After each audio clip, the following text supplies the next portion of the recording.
Hey, Being at Work listeners, welcome back to another bonus episode. This is your host, Andrea Butcher, and we have a special episode today. My husband, Robert Butcher, is joining me, and he did so a couple of months ago when we released The Power in the Pivot, my first leadership book.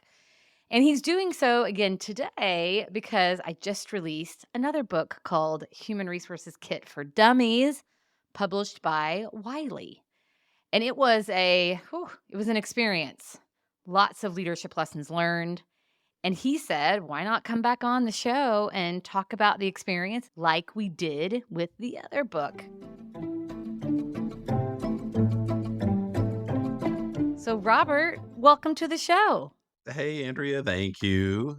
Great job and congratulations with your second book. Thank you. It was, I know it was a lot of hard work, but it turned out excellent. And I'm looking forward to talking about it. Having fun. I know we're going to laugh a lot and learn a bit about your path in rewriting this book. My understanding is it is the fourth edition, and you were brought in to rewrite the previous edition to bring it current. Can you tell us how did that happen? Well, I mean, there's a lot I could say there. I do want to share with our audience just a little bit of context around this bonus episode. I want this to preface this conversation with the fact that I know nothing about this conversation. We're just free forming it because you referenced that it was an experience, and I appreciate your congratulations because you saw the ups and downs of this experience. You saw there was actually a couple of like breakdown moments, weren't there? And maybe we'll get into Yes. some of that. I don't know if that's on your agenda, but okay, back to your question. So you asked me how this book came to be, right? How'd you come to write the fourth edition of the HR for Dummies? Yeah, great question. It is Human Resources Kit for Dummies. I actually really like HR Kit for Dummies better than HR for Dummies. I was calling it HR for Dummies for a long time, and then I realized it's actually HR Kit for Dummies. It is the fourth edition, and the previous edition was written by the CEO of Robert Half in 2008.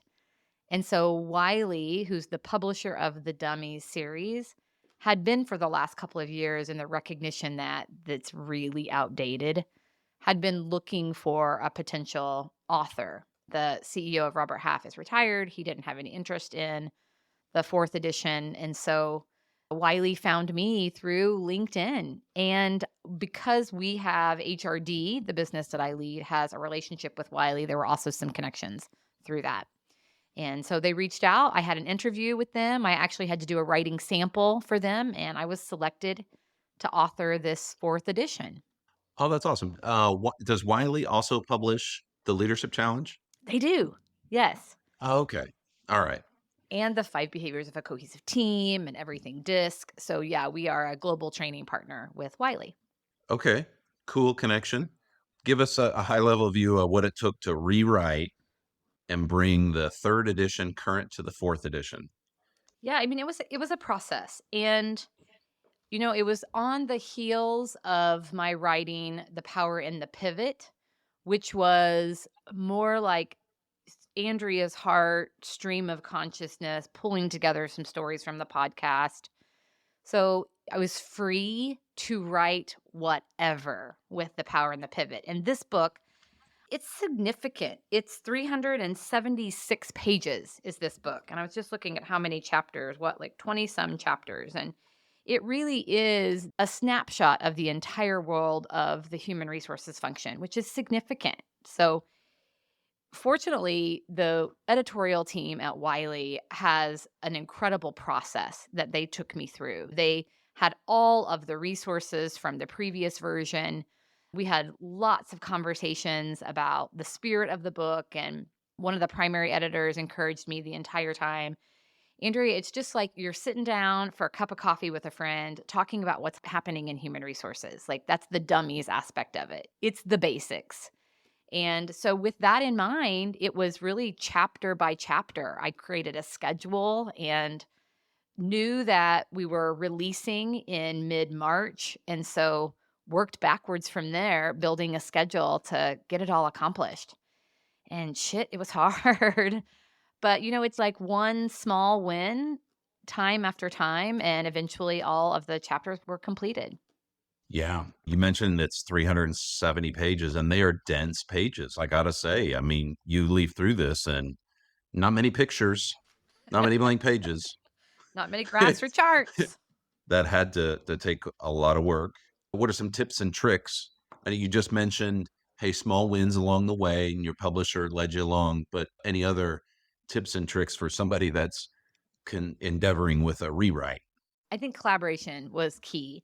So, a dear friend of mine who is the co founder of Next Gen Talent with me, Kelly Lavin, she served as the technical editor, and it gave me so much comfort knowing that everything I was writing was going to her for another eye.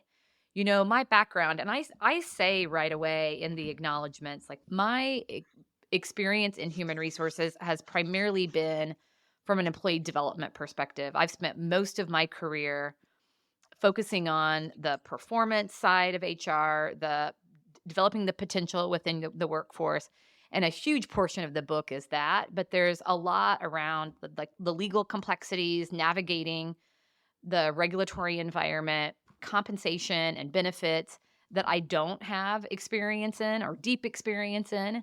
And so I relied heavily on Kelly's technical expertise, but also the expertise of other subject matter experts. So Ogletree Deakins, which is a law firm that we partner with, they provided legal counsel. They looked at all of the book in its entirety and specifically those chapters that are heavy on the legal requirements and the employment law sections, and that just gave me a lot of comfort, right? Because there's no way I could have done that portion on my own. That collaboration was absolutely key.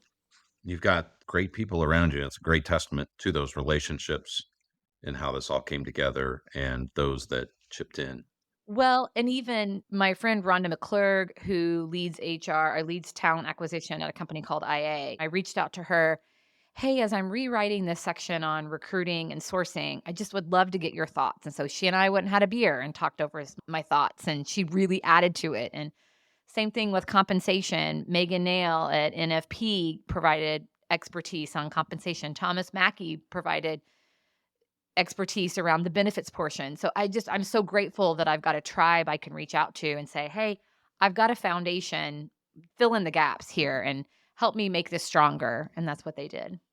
That's awesome. When did you say when the last version was published? 2008, which is a long time ago. Lots happened in the last 15 years.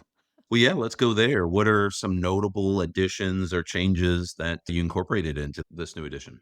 Great question. I think of the framework very similarly. The aspects of human resources being everything from sourcing talent to like managing the performance of talent, managing the potential of talent to exiting talent. And so the general framework is the same. The thing that's different is the experience and how we're thinking about employees and team members, and because the expectations of the workforce have shifted so much over the last few years that organizations are treating the experience very differently. And so those things weren't incorporated. The hybrid work model, for example, wasn't referenced obviously in the 2008 version. There was a short chapter on telecommuting, and that was it, right? It was really written for a brick and mortar organization. There was nothing on mental health, for example. There was a brief paragraph on wellness and a little bit on diversity, equity, and inclusion, but it wasn't represented in a way that it's represented in the workforce today. So I would say general framework, very similar, but the nuances of what's being talked about from an employee perspective, the challenges that organizations are having when it comes to managing team members, a lot of those things just updated. So really I would say it is a rewrite. We looked at every single section and there's really not a portion that remained intact. It's all evolved a lot to represent the state of work today. Wow, yeah, sounds like there were a lot of good new content in there. My understanding of the For Dummies series is they have a thing called the part of tens. Is that a good place to consider a kind of a summary of the book in the parts or some juicy content there? I do like the parts of 10. And I do think it really represents what I said earlier about sitting down with a friend for coffee. These are the high level things because the audience, this is an important thing to note. The audience for this book is really someone who's newer to HR or talent, or a business owner, a small business owner in particular, who's having to manage a lot of the aspects of HR himself or herself. And they just need to know the basics. Those sections definitely provide that. One mantra that I started the book with, I went back recently and I did the same thing with The Power and the Pivot. Both books I was feeling a little sheepish about. And when I went back and reread the beginning of HR for Dummies, just like with Power and the Pivot, I was like, oh, wow, this is actually pretty good. I think this is good. And one of the things I say right away in HR Kit for Dummies is that this book really represents the shift from the 2008 version to this version, is that this book represents much more of a focus on the human versus the human as a resource. And I think that was a good way to describe the whole book. It's just the human element really shines through. It didn't as much in the 2008 version, I don't think, anyways. Yeah. And you do that so well. So it's perfect timing for you in this book. Okay. Well, I appreciate what you covered there. I think we probably have a good idea of the audience and the content changes there. Anything else you want to add about the content of the book or the any lessons you learned in rewriting the book? Oh gosh. You definitely leaned on your relationships. You stayed in the Mhm. hard stuff. Mhm. Take me through the rest of the lessons in the pivot. Well, I mean, I'll be really vulnerable, and Robert, you know this, that the editorial team got on to me at one point for borrowing content from a website. I was doing some research on a particular topic, and a lot of the topics that I found, let's just use employee engagement as an example. You could type in employee engagement and find all kinds of things on the internet about that. One Google search is going to yield thousands and thousands of hits. And so what I would do is whenever I was rewriting a section is I would start with a general concept or an idea of the key points and messages I wanted to convey. But there were a few times when I wanted to ensure that I was aligned with other resources, other tools. And so I would go out and I would find some statistics that I would always cite my sources around, or I would find some other research to bring in. And there was something, I don't remember exactly what the topic was, but I had pulled some content from a website. And what I always strived to do was to go back then and rewrite it in my own words. But I didn't do that well enough. And that was really hard. Immediately I felt like, oh my gosh, am I plagiarizing? And so we got on a call with the editorial team, and immediately they put me at ease. I shared with them just what I'm sharing with all of you. And they said, "No, it happens all the time, and particularly in the world in which we're living, there's so much content out there." And it just got me thinking a lot about just all of the contents out there and shared information, and ensuring that whenever I'm authoring something like a book like this, that I'm not taking word for word, that I really am like leveraging the information, but putting it into words that are my own. So that was just an interesting, a humbling, interesting lesson that I learned. Well, in remembering that happening at the time and us talking about it and how you felt bad about it, I think the lesson of staying in the on the stage. At that moment, you had a feeling of maybe not finishing but you stayed on the stage and you powered through, and that was good on you for doing that, and a great part of kind of the lessons that you profess for leadership.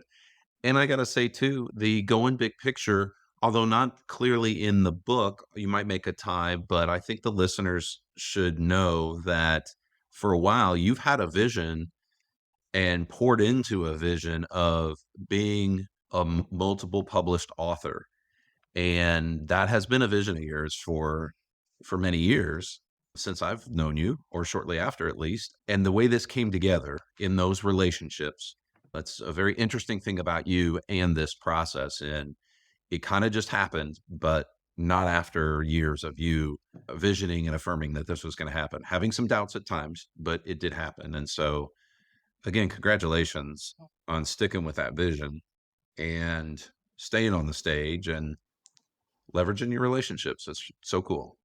I love how you're bringing in the lessons from The Power and the Pivot into this book I know experience. we didn't really mean it to happen that way, but those are good lessons. But it's affirming, right? I mean, those are the power Yeah. in this challenge. So other than read this book or listen to your podcast, what other messages would you have for a new HR leader? Yeah, I mean, I think it's all about knowing the business that you're in and what that business is trying to do, and then the people in that business, knowing who your key stakeholders are and working hard to build and maintain relationships with them, serving them, being a balancing act, being a thought partner, being a safe place for people to fall while also holding people accountable. I mean, the best HR people are just really good leaders. They lead with integrity and they're not afraid to share a perspective, and even if it's a hard one, they know what they stand for, they know what the business stands for, and they keep going in that vein.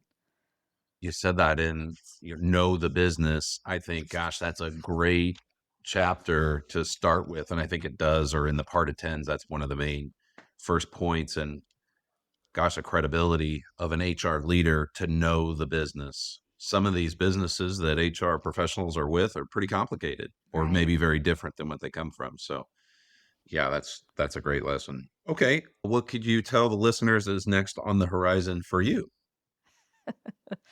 Book number 3.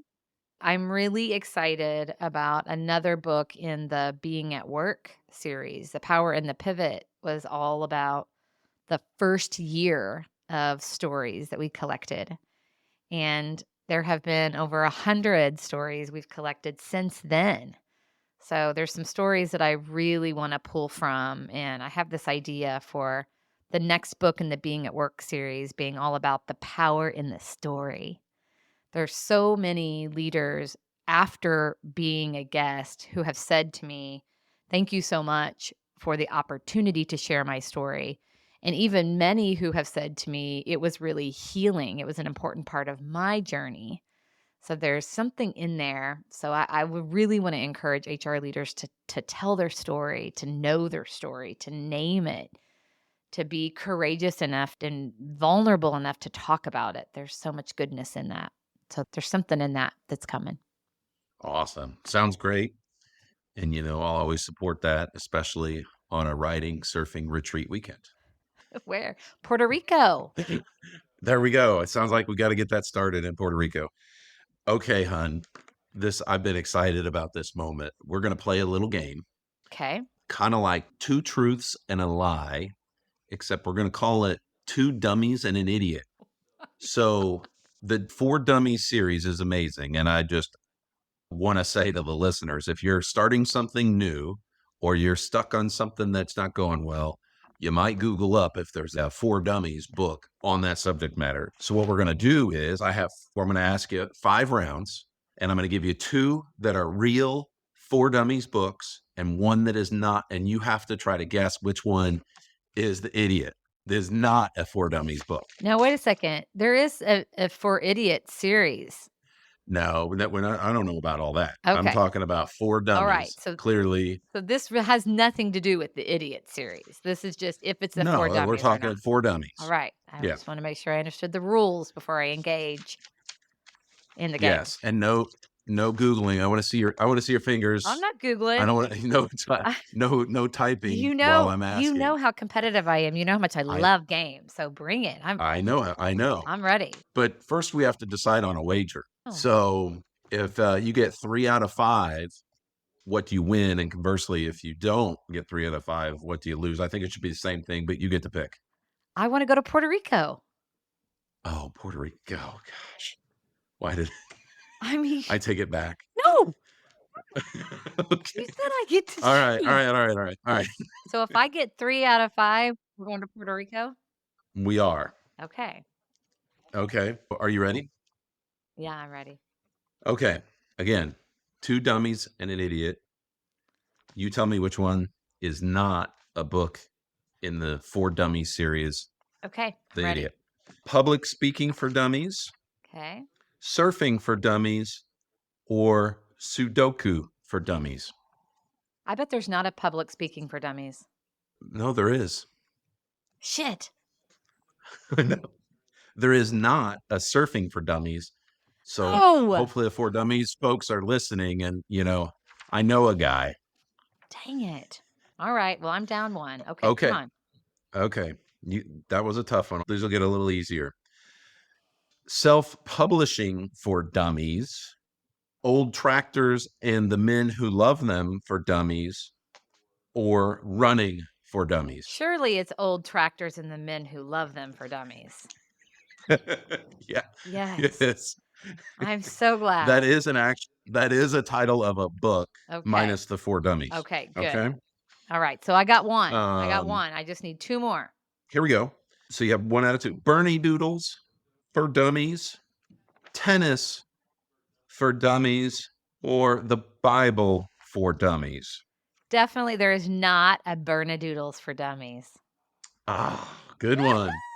There is not. It was kind of a trick question. There is a Doodle Dogs for dummies. But no Bernedoodles. But no Bernie Doodles. Okay. I gotta say, I'm kind of interested in the Bible for dummies. I bet that's interesting. Yeah. We should. It probably We is. should get that. Okay, I got two. Okay. Beer for dummies, tequila for dummies, or podcasting for dummies.